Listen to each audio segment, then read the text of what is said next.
원어는 에즈라하고 느헤미야입니다. 이렇게 에즈라와 느헤미야를 읽습니다. 그래서 제가 토요일 날마다 이 구약 성서를 조금 설명을 조금 해드리죠. 네.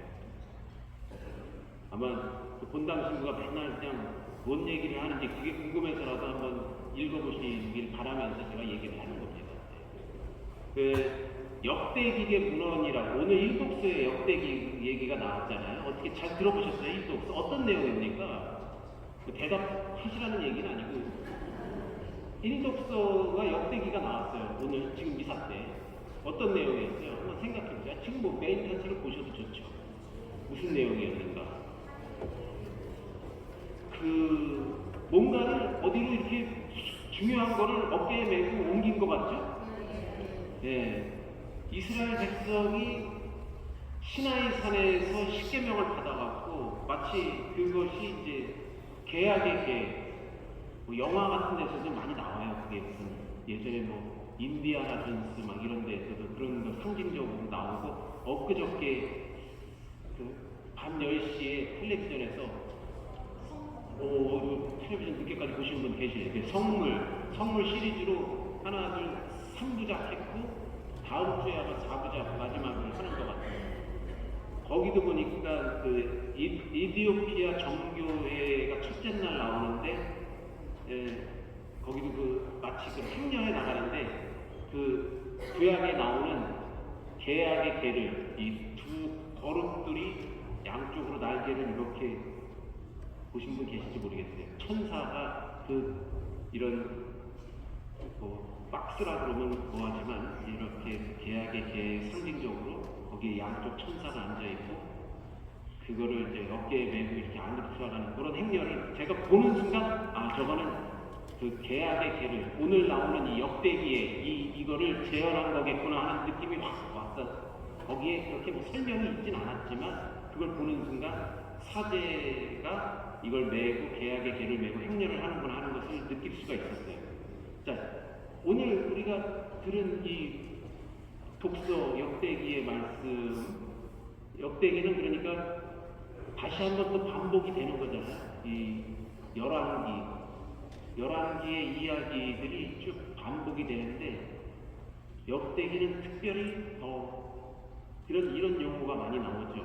사제, 레위, 제사, 번제, 속죄 이런 제사 지내는 예물을 바치는 것, 하느님을 이렇게 앞에 나와 사제들의 우리가 역대기에 또 하나 성가대라는 말이 역대기에 나온단 말이에요.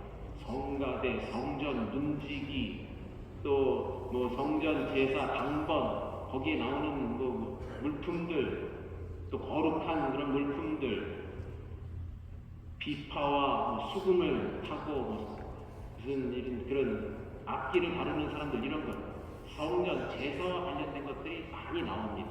그게 이제 이 역대기. 오늘은 그 계약의 계를 하느님의 천막 안으로, 성전 안으로 이제 모시는, 옮기는 그런 이야기가 나오는 것이죠.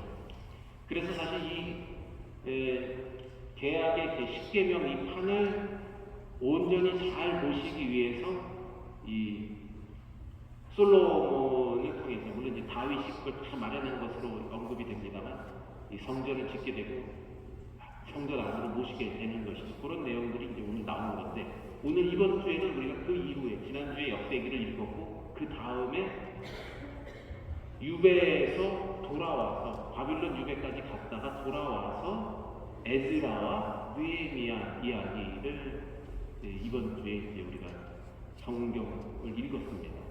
유배 이후 바빌론 제국이 이제 역사의 뒤안길로 들어가면서 페르시아 제국이 일어서는 것이죠. 페르시아 시대에 키루스 황제가 칙령을 발표합니다. 그래서 키루스가 등장한 이후 알렉산드로스 대왕이 출현할 때까지 이 지역의 이스라엘, 팔레스티나에 살던 유다인들의 상황을 알려주는 중요한 기록물이 바로 에즈라와 느헤미야다 이렇게 이해하실 수 있습니다. 유대민들의 귀환과 예루살렘 성전 복구 사업을 명하는 칙령이 반포됨으로 새로운 상황이 펼쳐집니다.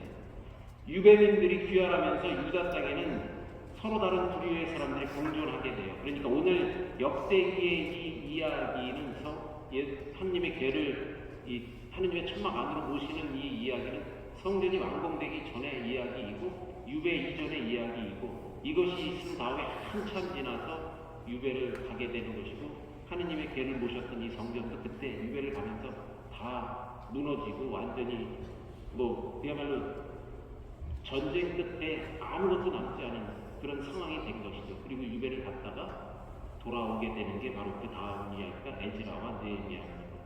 자, 다 망해갖고 포로로 가고 다 불타고 없어지고 성벽도 다 무너지고 그야말로 남은 게 하나도 없는 그런 데에 다시 돌아오게 되는 것이죠. 그 당시에는 유배에서 돌아온 귀환민들의 부류가 있었겠죠. 종교적 열정과 희망을 갖고 고국으로 돌아왔습니다. 네. 그러나 왔더니 조국의 이 비참한 현실, 거기에 앞에서 진짜 막 좌절을 했겠죠. 그리고 또 이런 부류도 있었죠. 본토에 남아있던 유다인들이 있었어요. 다행히 유배 지역으로 포로로 끌려가진 않았는데 본토에 계속 있었죠. 그러다 보니까 다른 종교와 다 혼합이 되면서 우상 숭배가 되고 또 문화가 막 이런 게 다 막 섞였겠죠. 그리고 또 갔다 온 사람과 남아있던 사람이 재산권 문제와 분열, 서로 미움이 막 있었습니다. 예를 들어서 일제시대에 우리가 일본 문화하고 막 다 섞였을 거 아니에요. 우리가 여러분들 그런 거 지금 야, 너 와르바시공 줘봐라. 그러면 뭔지 다 알죠? 예? 야, 벤또 준비했냐? 뭐 다 알죠? 무슨 말인지. 모르세요? 일본 말이라서 몰라요? 그렇진 않잖아요. 네? 그러니까 다 막 섞였을 거 아닙니까? 이렇게. 이런 문화가 다 섞이고, 종교도 다 막 짬뽕이 된 거예요. 그런 부류의 사람들이 있었고, 또, 유다 지방에 이방인들이 들어와서 외국인들이 들어와서 살던 사람들이 있었어요. 그런 사람들도 있었고, 그러니까 그런 사람들을 보고 야, 저 사람들을 우리 민족으로 받아들일 수 있을까? 우리는 야훼 하나님 신앙인데 저 외국에서 온 사람들은 저 우리랑 종교가 틀린데 같이 살 수 있을까? 이런 문제도 있었고, 또 해외 교포들, 그러니까 해외 디아스포라 유다인, 원체 이 지역에 살다가 벌써 100년, 200년 전에 아니면 그 전에 이 외국에 나가서 살던 그런 공동체를 이루는 이집트 쪽에도 있었고 저 위에 시리아 쪽에도 있었고 주변에 그런 공동체들이 있었던 것이죠. 그런 사람들이 다시 예루살렘 성전을 복원하면서 유배가 끝나고 그랬으니까 다시 돌아오려는 그런 사람들도 있었고 조국과 좀 끈을 닿아서 하려는 그런 사람들이 있었고 그러니까 아주 복잡했던 것이죠. 막상 유배가 끝나서 예를 들어서 대한독립 만세 하고 다 이제 다 광복절을 맞았지만 현실은 일제 잔재를 청산해야 되는데 또 미군도 또 들어오고 또 남과 북이 갈리고 막 이런 복잡한 상황이 됐던 그 이상으로 이때 당시 이스라엘도 그랬다 하는 얘기를 드리는 겁니다. 자, 그럴 때 이제 이 에즈라가 등장을 하는데 성전 제거는 하느님에 대한 굳은 신앙과 충실성을 드러내는 표지이며 이스라엘을 결속시킨다는 의미에서 가장 먼저 착수해야 할 과제였습니다. 이렇게 막 온 나라가 다 뒤엉켜서 복잡하고 어디로 갈지 모르는 상황에서 에즈라는 다른 거 다 필요 없다. 하느님을 중심으로 성전을 재건하고 하느님께 제사를 올리면서 우리가 다시 나라를 재건해야 한다. 이게 이제 에즈라의 핵심인 것이죠. 그래서 같은 역대기의 문헌이라고 하는데 제사 이거를 강조하는 거예요. 성전, 사제들, 레위인들 이런 이름들이 많이 언급이 되고 있습니다. 그래서 이 역대기의 사가는 율법에 쓰인 대로 행해야 한다. 그래서 율법을 또 강조하는 것이죠. 이 특징이에요. 제단도 원래 터전 위에 세워야 한다는 것을 강조하고 있습니다. 역대기, 에즈라, 느헤미야 흐름이 그렇게 그런 율법, 제사 이런 걸 강조하는 것이죠.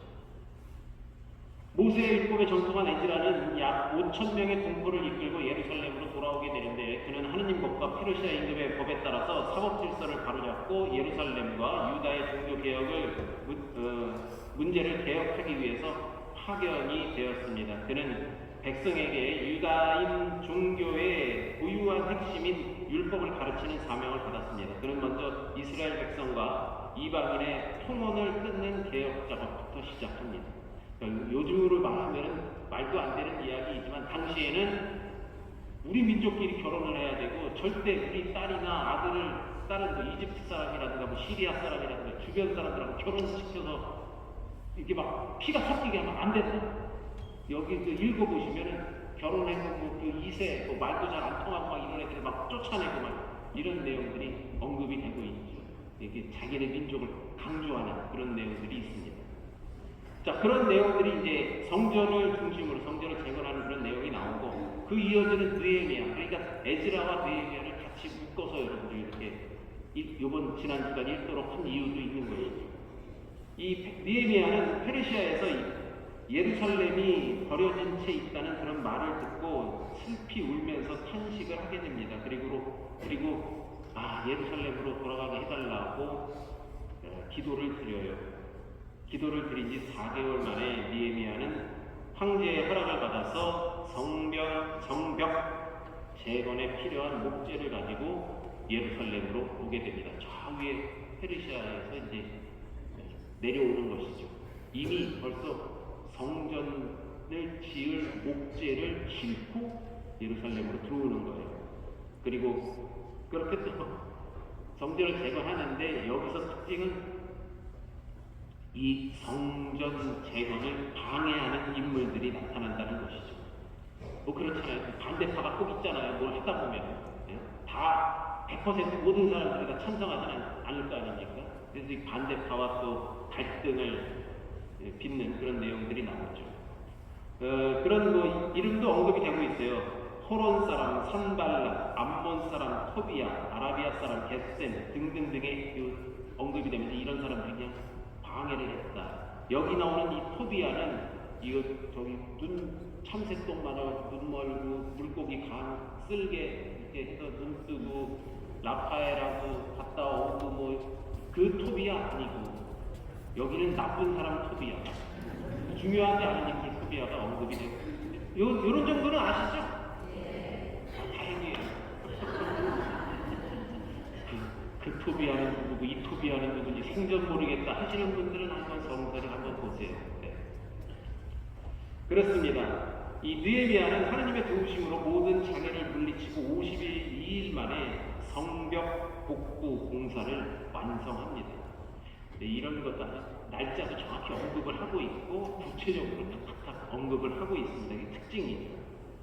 그러나 경제적 부담이 들면서 문제는 사회적 경제적 불평등이 집중되고 또 느헤미야는 공포를 착지하는 자들을 엄하게 꾸짖고 수탈한 재물을 돌려줄 것을 서약하게 하여 하느님을 두려워하는 마음을 갖도록 이렇게 또 가르치는 그런 내용들이 언급이 됩니다.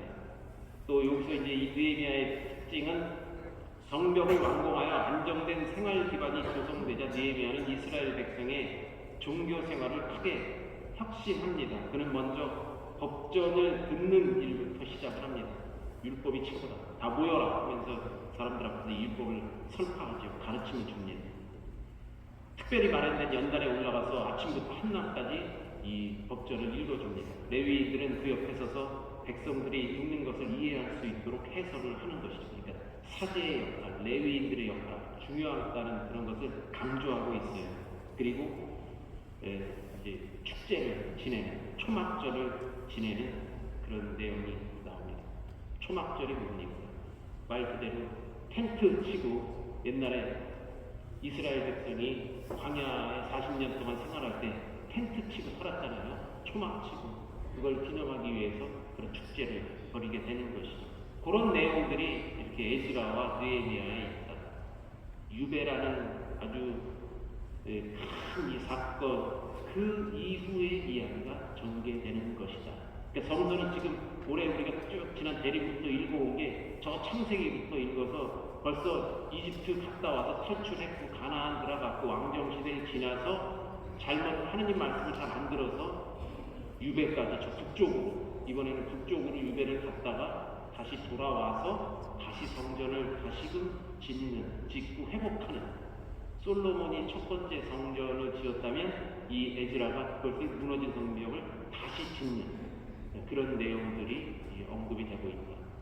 이렇게 해서 성서는 쭉 이제 예수님 시대까지 점점 더 가고 있다는 것을 여러분들 알아두시면 좋겠어요.